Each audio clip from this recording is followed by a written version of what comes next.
You've probably skipped a meal before. Maybe you were busy, maybe money was tight that week. Maybe a diet just didn't go the way you planned. It felt bad. It is nothing like what you're about to hear. Throughout history, entire regions have gone without enough food for months, sometimes years, not because the food didn't exist, but because of decisions made by people who had plenty of it sitting somewhere else, usually somewhere close by. Some of what people ate to stay alive during these years will turn your stomach. Some of what actually caused the shortage in the first place will make you angrier than the eating part ever could. 11 of the deadliest diets and famines in human history. And by the end, you may never look at a full pantry the same way again. We're starting with a small failure in Ireland's soil that ended up killing 1 million people who had nothing to do with growing it. Between 1845 and 1852, a fungus called Phytophthora infestans wiped out Ireland's potato crop, the food most of the rural population depended on for almost every calorie they ate. That part was bad luck. What made it a catastrophe was everything that happens next. Ireland, during these years, kept exporting grain, butter, and livestock to England, often under armed guard past crowds of starving people, because that food legally belonged to landlords, not to the tenants who had grown it. The worst year, 1847, is still remembered in Ireland simply as Black 47. Roughly 1 million people died of starvation and related disease, and workhouses meant to shelter the destitute became so overwhelmed that dying inside one was, for many, a statistical improvement over dying outside it. Another 1 million or so left the country on overcrowded ships, so unsanitary they became known as coffin ships, because so many passengers never survived the crossing. Ireland's population dropped by close to 1/4 in under a decade, and in some counties, it still hasn't recovered to what it was before the blight ever touched the soil. Between 1866 and 1868, a string of brutally cold, wet growing seasons in a row destroyed harvest after harvest across Finland. Roughly 1 in every 7 Finns died, one of the highest famine death rates ever recorded in European history. The government's response leaned on the economic theory of the time, which held that interfering too heavily with grain markets would only make things worse, so aid arrived slowly while people were already dying in the streets. Weakened bodies made things worse on their own. A wave of what became known as hunger typhus spread through the starving population. And in some regions, it killed nearly as many people as the lack of food itself did. Desperate families baked what became known as hunger bread, stretching what little flour they had with ground pine bark and straw, just to have something with shape and weight to eat. It filled the stomach. It did almost nothing to keep anyone alive. For nearly 900 days between 1941 and 1944, Nazi forces surrounded Leningrad and cut off nearly all food coming in, not as a side effect of war, but as a stated military strategy to starve the city into surrender. At the worst point, the official bread ration dropped to about 125 grams a day, and that bread was padded out with sawdust and cellulose just to have enough mass to distribute. The only real supply line was a route across the ice of frozen Lake Ladoga, nicknamed the Road of Life, and trucks regularly broke through the ice and sank with their cargo still inside. Roughly 1 million civilians died, the overwhelming majority from hunger, not bombing. People boiled leather belts and book bindings for the collagen in them. They peeled wallpaper off the walls to scrape out the potato-based paste underneath and ate that. Soviet police records document more than 2,000 arrests for cannibalism during the siege, a detail the city didn't officially acknowledge for decades. In 1943, under British colonial rule, an estimated 3 million people died of starvation in Bengal, in what is now India and Bangladesh. It happened during a war, but not because the region ran out of rice. Grain was diverted toward military stockpiles and other parts of the empire, Shipping that could have carried food in was prioritized for other war needs instead. And Winston Churchill's War Cabinet turned down repeated offers of emergency wheat from Canada and Australia, citing a lack of ships to carry it. Streets in Calcutta filled with rural families who had walked in from the countryside hoping the city would have food their villages didn't, and many died on the pavement in front of shops that were still open. People in Bengal starved in provinces less than a day's travel from areas that still had rice to sell. Historians still argue about exactly how much of this was negligence and how much was a deliberate wartime choice. Nobody argues about the 3 million. Between 1932 and 1933, millions of Ukrainians starved to death under a Soviet policy of forced collectivization and grain quotas set far higher than the harvest could actually support. When villages couldn't meet their quota, officials didn't lower it.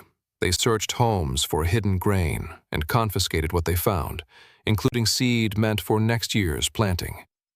A law passed in 1932, grimly nicknamed the Law of Spikelets, made it a capital offense to gather leftover grain from a harvested field, meaning a starving person could be executed or sent to a labor camp for picking up scraps.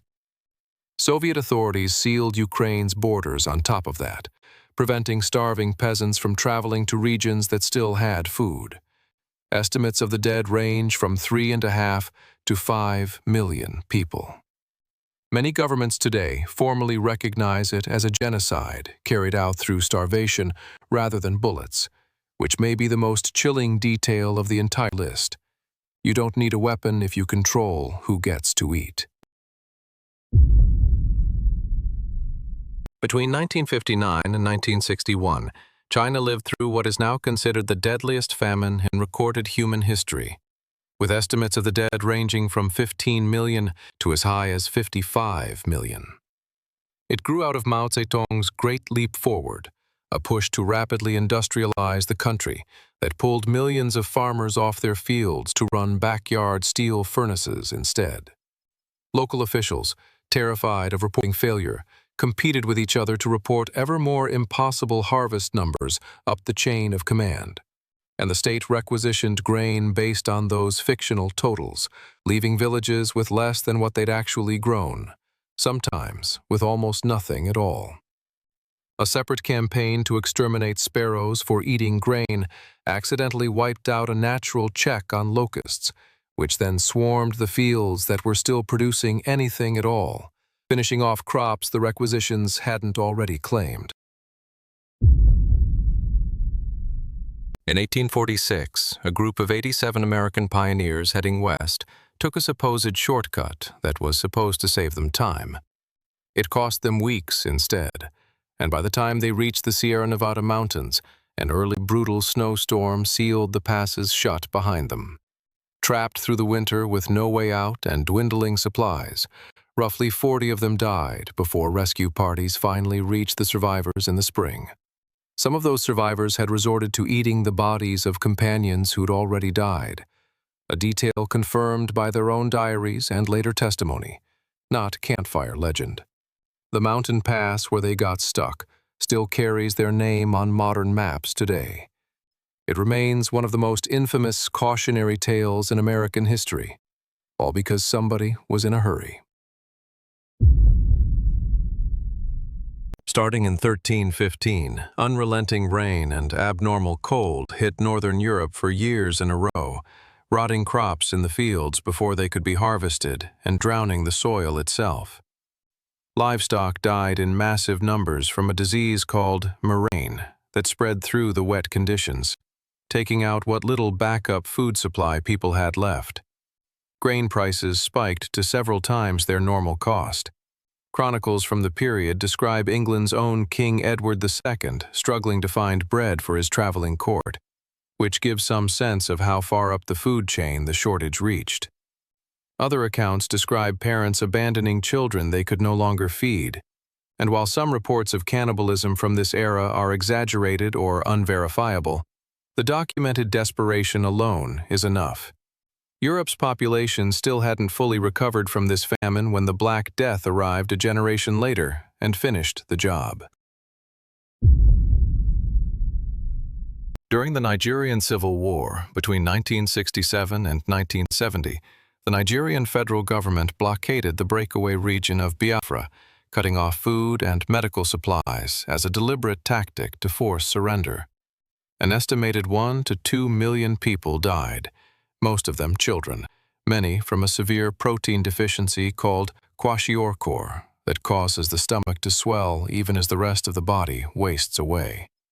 International relief groups organized what became one of the largest civilian airlifts in history, flying supplies in at night to avoid getting shot down. And it still wasn't enough to keep up with the need. Photographs of starving Biafran children became some of the first famine images broadcast on television around the world, and the public reaction to them helped shape the modern humanitarian aid movement as we know it today. The blockade worked exactly as intended.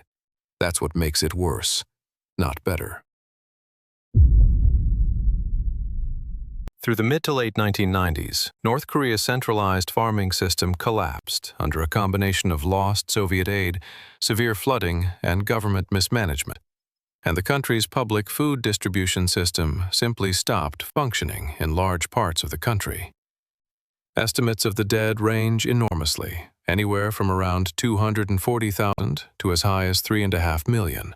Partly because the government has never allowed independent investigators full access to verify the true toll.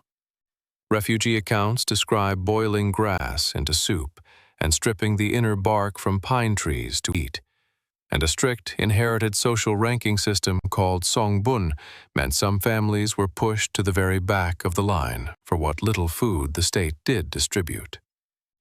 The state prioritized feeding its military the entire time, under an official policy that placed the armed forces first, no matter what was left over. Some of the worst-hit provinces still aren't fully accounted for. In the final winter of World War II, remembered in the Netherlands simply as the Hongerwinter, Nazi forces blockaded food shipments into the Western Netherlands in retaliation for a Dutch railway strike that had supported the advancing Allies. Official rations fell below 580 calories a day at the lowest point, roughly a quarter of what an adult needs just to maintain their weight, and people ate tulip bulbs and sugar beets just to have something in their stomachs. Around 20,000 people died. What makes this particular famine different from the others is what happened after it ended. Because it was short, sharp, and unusually well documented, scientists have spent decades studying the children born to mothers who were pregnant during those months. Those children, now in their 70s and 80s, show measurably higher lifetime rates of obesity, diabetes, and heart disease.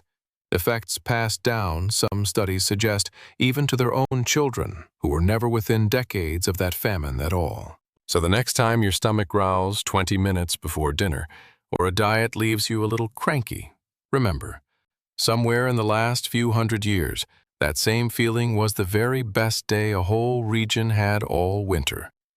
It's rarely the harvest itself that fails people first. It's almost always a decision made by someone who was never going to miss a meal either way, no matter how the numbers came out. If this one stuck with you, subscribe for more, and tell me in the comments which of these 11 you'd never even heard of before today.